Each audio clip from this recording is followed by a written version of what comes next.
सिकी खे की न सिकाई सुहारा दिल भर दुलारा अखरन जतारा दिल भर दुलारा अखरन जतारा।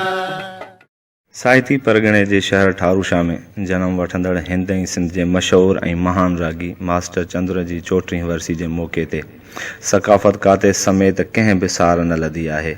जॾहिं त संदसि जनम भूमीअ में को बि प्रोग्राम मुनक़द न थी सघियो आहे, मास्टर चंद्र हिंद ऐं सिंध में पंहिंजे सुरीले आवाज़ ऐं शाइरीअ सां बरे सगीर अंदरि पंहिंजो नाव कमायो। खरीदार खे ॻोल्हियां बाज़ार मुहबत में तलबगार खे ॻोल्हियां बाज़ार मुहबत में तलबगार खे ॻोल्हियां दिल आहे हथनि में तो खरीदार खे ॻोल्हियां। मास्टर चंद्र 1909 ईस्वीअ में ठारूशा जे मशहूरु वापारी आसंस दास दामवाणी जे घर में जनम वरितो। ही पीर जो हिकु ई लाडलो पुटु हो। मास्टर चंद्र पंहिंजी इब्तिदाई तालीम ठारूशा प्राइमरी स्कूल में हासिल कई। प्राइमरी तालीम दौरान खेसि ॻाइण जो शौक़ु पैदा थियो। मास्टर चंद्र राग जी शुरूआत शहर जे मुख़्तलिफ़ हंधनि समेत हालाणी जे हिकु मंदर में भजंत ॻाए कई। हिन जे आवाज़ में एतिरी त मिठास हूंदी हुई जो खेसि ॿुधंदड़ जा मन मोहे विझंदो हो। हिन उन वक़्त जे मशहूरु सूफ़ी बुज़ुर्गनि ऐं रागिन खां राग जी सिख्या पिणु वरिती। 1947 ईस्वीअ में आज़ादीअ वक़्तु सिंध खे छॾे पंहिंजे वॾड़नि सां गॾु लॾ पलाण करे हिंदुस्तान लॾे वियो, जिते हिन पंहिंजे ॻाइण जे शौक़ खे जारी रखियो। पंहिंजे देश सिंध खे छॾे हिंदुस्तान ॾांहुं लॾण जे ॾुख जो इज़हार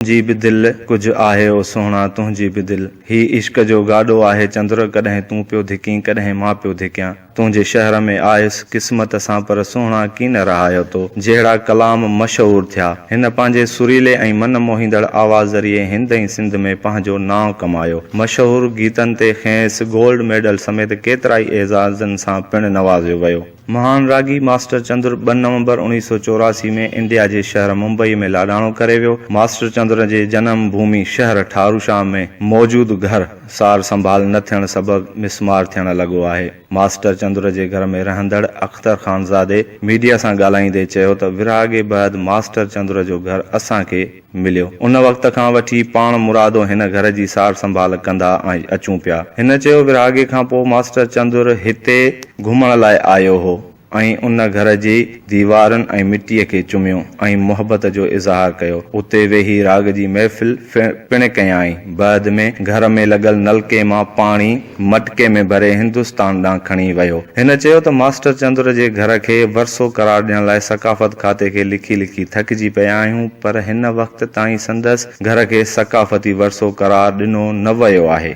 सिंधी अदबी संगत ऐं सुञाणंदड़नि धुरियुनि पारां उस्ताद शेवाराम खादिम तीवणो ऐं गुलाम मुर्तज़ा सूमरो, मोहम्मद लाइक उॼण, शाहिद सूमरो, नियाज़ अली मंगी ॿियनि ॻाल्हाईंदे चयो त महान रागी मास्टर चंद्र जी सालगिरह ऐं वरसी जे मौक़े ते संदसि सार न लहण अफ़सोस जोॻो अमल आहे। हिननि चयो त मास्टर चंद्र जे सरकारी तौर ते वरसी ऐं सालगिरह मल्हाई वञे जीअं ईंदड़ नसुल खे संदसि ज़िंदगीअ जी ॼाण मिली सघे। कैमरामैन अली अकबर उॼण सां गॾु लाड न्यूज़ रिपोर्टर जुनैद अहमद खानज़ादा ठारूशा।